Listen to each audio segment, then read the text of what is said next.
What's up, guys? It's Ryan, and today I'm going to be doing a track walkthrough of my song Nothing Is Original, We May As Well Embrace It, um, which I feel like sums up my feelings for the last couple months. Um, uh, it, I've been trying real hard to make stuff that's super original, and then I remembered there's a book called Steal Like an Artist, which is a fantastic book, and one of the chapters is called Nothing Is Original. Because nothing is.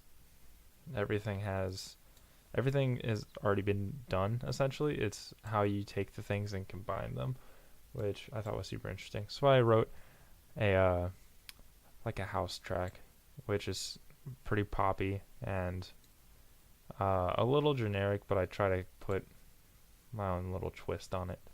Um, anyways, into the production and stuff. So it starts off with this guitar, like chord riff, and I've got this fab filter on, with the mix at 100%, and the mix gets like brought down over the course of the intro.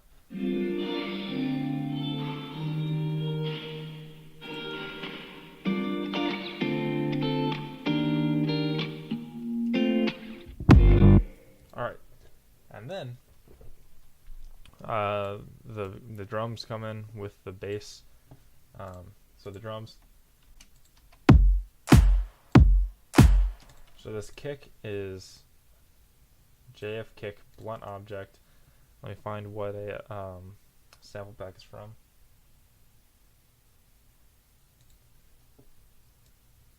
So it's in the Break Tweaker kit, and it's like super just boomy and like massive. So on the kick, I've got this EQ, which is a little absurd, I'm aware. Without it, the kick sounds like this. So I took out a lot of like the high-end stuff, and then I threw on this compressor from Waves. Picked this up on sale, so this started when I first like picked it up, and I wanted to try it out. Just kind of making it a little bit tighter, which I'm a fan of. Alright, and then the clap is 3 claps in one. So I've got this one right here is kind of off the grid. Gives it that like suction-y sort of feel that a lot of house claps have when they come in a little bit early. On each of these, there's nothing. They're mixed individually and panned a little bit around, but there's nothing on each individual clap channel. But then on the clap group, we have Valve Filter Pro Q, doing that, kind of boosting the highs a little bit, compressing it all together just to give it some unity, I guess. Dimension expander, just to make it wider, so without it. And it's very, very subtle. Another Pro R, just kind of adding some reverb. And then another Pro Q, just taking on a little bit of high end that the Dimension expander added, I think it was. And then this auto filter gets turned on in this section. Just takes out a little bit of the high end. There's this hi-hat over here. Oh, it's also getting sent to the reverb channel a little bit. There's this hi-hat right here, which has nothing on it except for this EQ.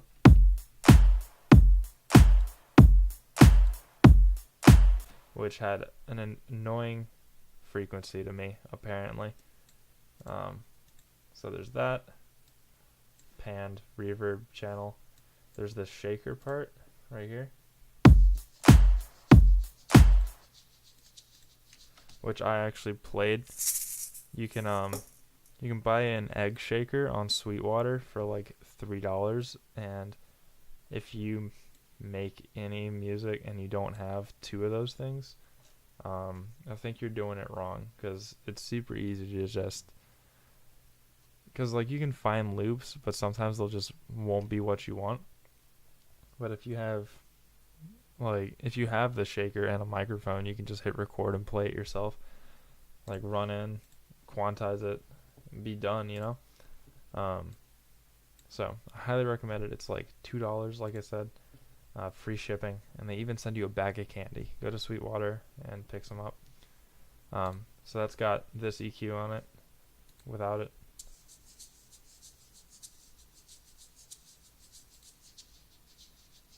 So I wanted it more of as a background thing, a compressor. I wanted more of the tonality of like the super hard hit and not so much the volume increase, so I just kind of compressed it a little bit. Alright, and that's all that's happening in the drums. Now we can get into the guitars.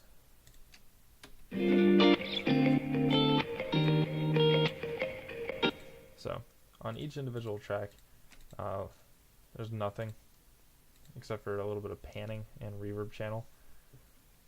But on the bus, or the group of it, I've got this compressor right here and this air module, which just kind of boosts the high end a little bit.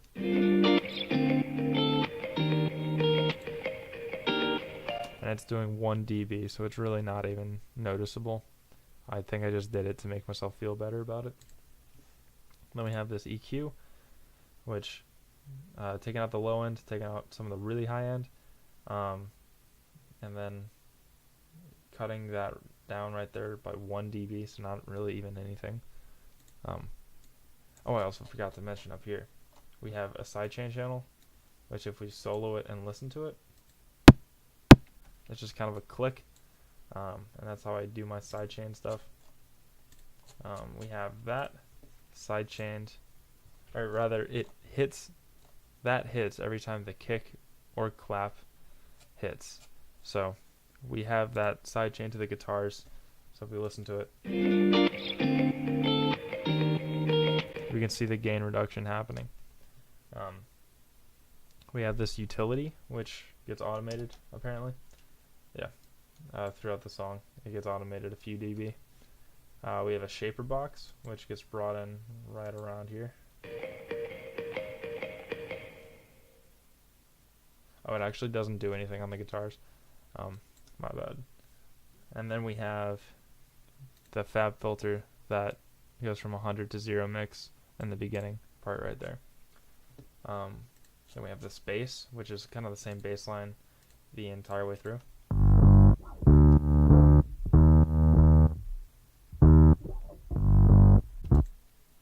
And that's me playing the what even is it? The sub-series Sterling 5-string bass. I just kind of picked it up and traded in my old bass and a few gift cards for it, and it's pretty solid for a $350, $400 bass. Obviously not perfect for that cheap, but what can you do? So on that, I've got a decapitator, which is just driving it really hard, so without it.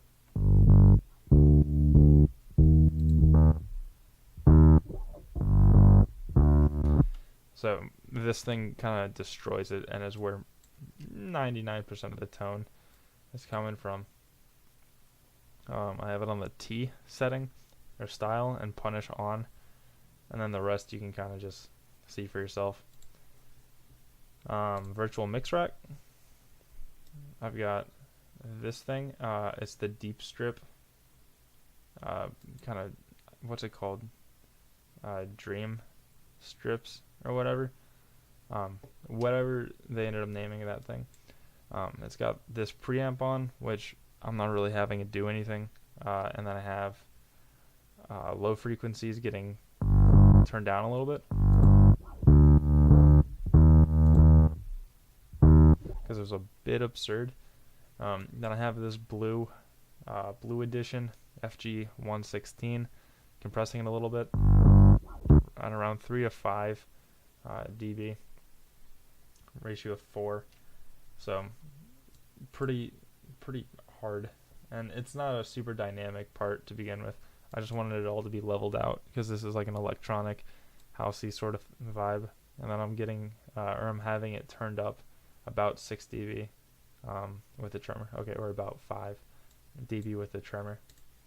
Then we go to the EQ, taking out some of the super lows because you just don't need that. This tone right here, this is without the EQ. So all of that up there, I just didn't want and didn't need. So I took all of it out, and there was a few treble frequencies. That was super prominent. And that was also kind of annoying. If we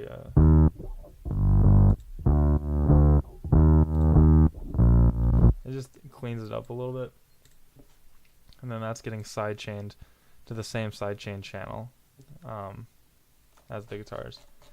And then up here, we have all my synths and stuff. So.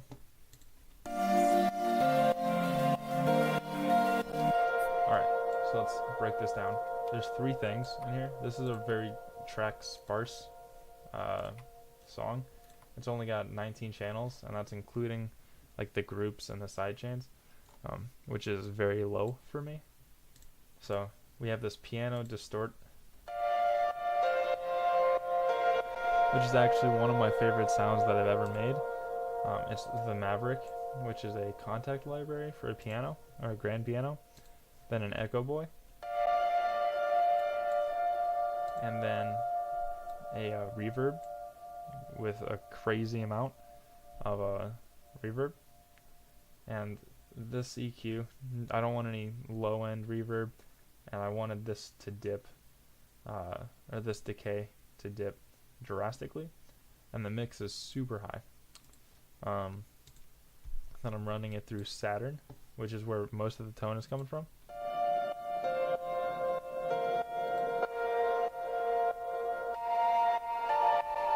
I just really like the sound that I'm just going to make sure I'm recording real fast. I really like the sound that reverb and delay into distortion makes. It reminds me of guitar amps when you're running super ambient patches and your amp is slightly dirty. I really enjoy it. And then I have this kind of brick wall high pass, just taking out all of the low end because I don't need it. SSL channel strip, compressing a little bit. And then this gets turned on near the end, I think.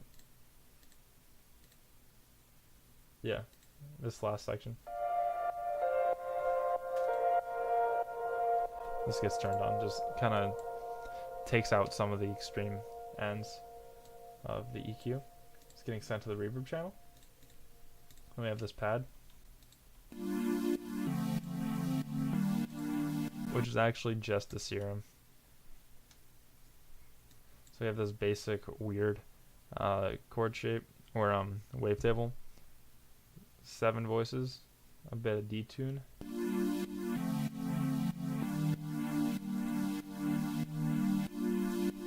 a slight compressor, and then this EQ kind of wobbling with the notch filter.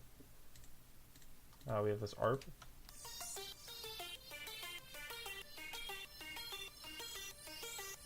which is a serum patch with these 2 wavetables, a bunch of voices, this sort of plucky sound, this LFO wobbling around the wavetable position.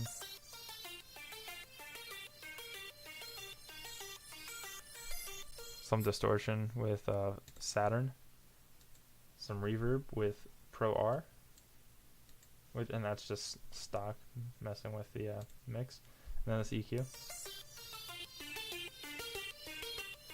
Because without it, the sound was just a little too big, and I wanted it more of a background sound. Then on the synth channel, we have virtual mix rack with this thing. It's classic strip, like preset, have this thing, which I'm honestly not sure how much it does. I have an EQ that I'm not using, another EQ that I'm not using. I think I mainly used it for the distressor. Yeah, I think it's mainly for the distressor, doing the 1 or 2 dB. Then adding a little bit of high end. This thing really didn't do very much, and it's probably just wasting a lot of CPU, but that's okay. Then we have this shaper box right here, which is just this preset, and it gets turned on right.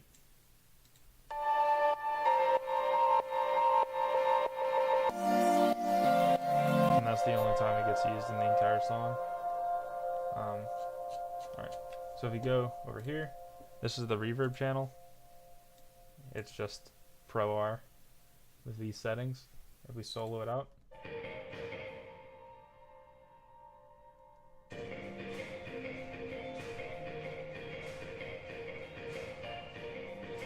as you can hear, it's mainly this guitar right here. It's got a lot of, or it's sending a lot. We have this H delay. The delay channel is not really being used, or the delay send rather isn't really being used. And then on the master bus, we've got a limiter. I monitor, or I mix super low. So if we turn ozone off, that's the volume I made the song at. So this limiter doesn't even come into effect. It's just in case something, like I'm previewing samples and something really loud just kind of jumps out. That's why the limiter's there. I know people will tell you never to work with a limiter on your master, but those people are making their music way too loud. And then ozone comes in and does most of the work as far as volume goes. I've got this EQ on the mid, and this really isn't even doing anything. It's just adding slightly to the mid channels, the high end, and taking away a little bit of this mid area right here. On the side, I'm taking away some of the high end, and we're talking like not even 1 dB of it, and I'm taking out all the low end in the sides because it gets super messy without it. So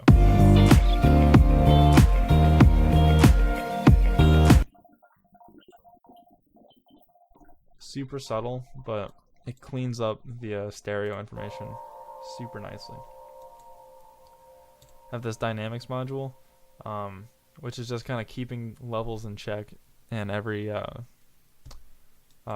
frequency spectrum. So 2 dB on the lows, bouncing between 0 and 1 in the low mids, 0.1 in the mid highs or high mids, and 0.1 in the highs. So it's really subtle, but it's keeping it all kind of like just in check. I've got 4 dB of gain on the highs because it just needed a boost, and that's the only one that got anything like that. Have this imager. So I already took out all of the low end and the stereo information, so this was kind of just paranoia, like making the low end mono, but I did it because I'm paranoid. Then I just kind of spread out all the other frequencies. If we turn it off, it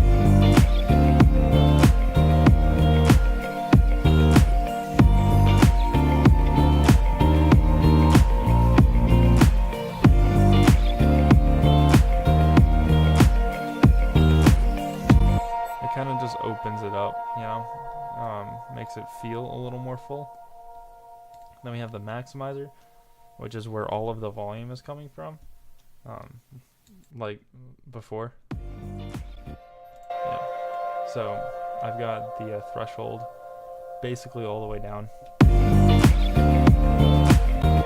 then I'm using IRC3 just because that's what I've been using since I picked up Ozone, and it's been working fine for me. Um, and that's about all that I did. I had some references with Eden, zoology, stuff like that, and yeah. So that's the track, really. It's super simple. The only thing that was really anywhere near special about this thing was the guitars, and even that, it was kind of lackluster. So yeah, that's the song. If you have any questions about anything, let me know in the comments below. I'd be more than happy to answer them. Yeah, hope you learned something. Hope you enjoyed, and I'll see you in the next video. Bye.